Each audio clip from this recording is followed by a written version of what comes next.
Hello everybody, this is Tip Top MTG here today with another Magic the Gathering video. In today's video, we are going to be talking about Commander Collection Green and my thoughts on the product. Now, this is kind of going to be a review. I have done reviews of things in the past, like Commander Legends and just sets in general, but originally I wasn't going to make this video. I wasn't going to put the time in to talk about Commander Collection Green because I figured it was a niche product that was pretty decent.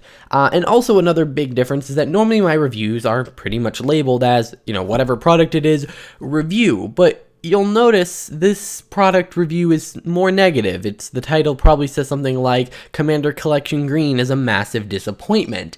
And you might say that's a little bit harsh, but I want to talk a little bit about it, and this isn't going to be nearly as specific as some of my other reviews, but Commander Collection Green was revealed a while back alongside Commander Legends in terms of what cards were going to be in it, and I thought it was a wonderful product. Like, I did a prediction video where I kind of built my own Commander Collection Green, and I included things like Cultivate and some other kind of more dud cards, and the actual one was filled with high-powered cards that were kind of expensive, and so I was like, yay, this is a really good product. And at first, my thinking was, hey, whenever they do the first of a product, it's normally pretty good. I mean, the first Challenger decks were better than the second, so I was like, okay, they're gonna stuff this first one full of value, and then the ones coming after it are going to be a little bit less valuable. And so I was thinking to myself, okay, so signature spellbooks are $20, Commander Collections are gonna be like $40, right?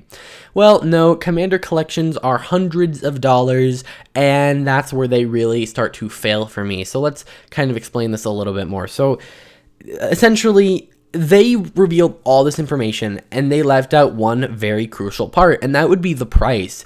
And I think that honestly that is really, really hurting the product. If they would have come out and said, hey, this is a collector product, this is not meant to drive down prices at all, this is literally just to get more alternate arts out in the world, I think a lot of people's expectations could have been maybe subverted a little bit, or like people wouldn't have been expecting such a great product. Like, I went into this thinking, oh, this is going to be such a good thing, it's going to bring down the price on green staples, and in concept that's amazing. Taking the most played cards that are expensive and saying, okay, let's reprint them all at once is a good idea, because those are the cards people need to play the format. But what they did is, instead of saying we're going to reduce the price and make it easier to play the format so that more of our people stick around, instead they said, okay, we just want to make more alternate arts.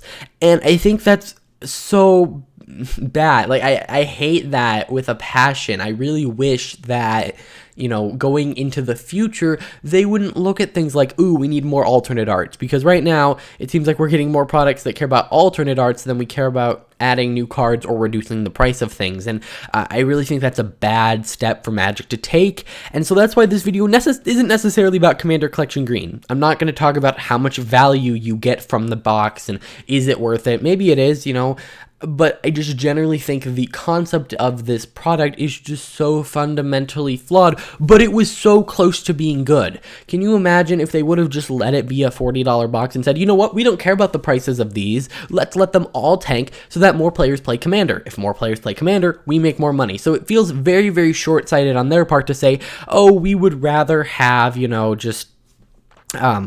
we would rather have the profit now rather than later. I don't know, just something about it really just seems hollow to me, and I really wish they didn't do this. Now, obviously, I think a lot of people will agree with me that the way they did this was really poor, but is there any upside to it? I mean, I guess it's another product for collectors, but honestly, this felt like it could have just been a Secret Lair, like a Secret Lair Ultimate Edition. This could have been that, and I feel like it would have been better.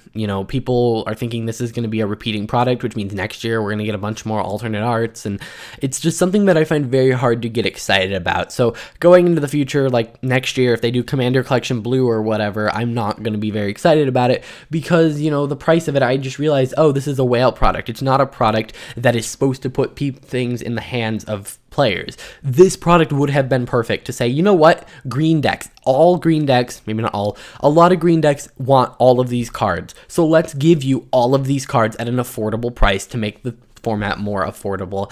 And honestly, it's not just this product. We have seen this go on and on and on, where they are taking things like, for instance, the fetch land reprint that we were promised. Yeah, that was a Expedition in Zendikar, which is like, okay, it's not nothing, but it still feels like you're catering to the whales rather than the average player base.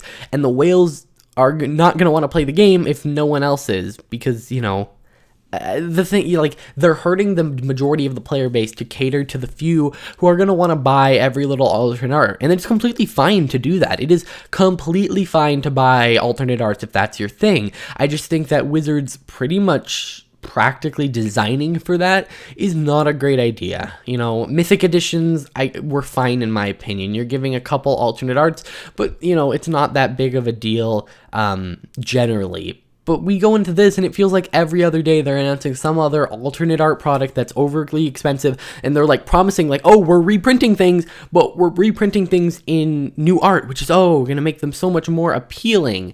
But like, it's not. I don't know. This video may seem very rambly, but I just don't feel like this product was really thought out. You know, the way they marketed it, I think, was also a really big failure. They came out, Commander Collection Green, yes, or this is your collection of green cards that are essential for your Commander deck, the staples. Nowhere did they say the ultra super duper premium. I mean, they did a little bit, but they, you know, the alternate art collector piece. No, this is supposed to be the staples of the format. And unfortunately, you know, this isn't happening, so it just overall fails. I wish they would have named this Commander's Vault. Boom. Commander's Vault Green. Automatically better. It's not meant to add to your collection like you would think a collection would. It is a vault of cards that you aren't going to play with because, I don't know, they're premium. I just really wish maybe they did a, you know, instead of the foil and non-foil, what if they did the alternate art and non-alternate art? What if they did a non-alternate art one that was really, really cheap, or maybe the same price as a spell book, and then they did one that was all borderless, full arts? That I would have been much more fine with. But the fact that they know that these cards, people want reprints of them, but they're saying, yeah, we'll give you a reprint, but not really. All right, so this has been a little bit of a rambly video, but I just really wanted to get my opinions out on this. I originally wasn't going to do it, but yeah, I want to know what you guys think about this in the comments down below. Do you think the collector-esque nature of it is a good thing? Do you think it's a bad thing? I want to know all of your guys' thoughts. Maybe I'm just really misanalyzing this. Maybe people are actually liking the style this is. I don't know. So we will have to see. Either way, guys, if you enjoyed this video, please hit that like button, subscribe. I will see you guys in the next one. Bye.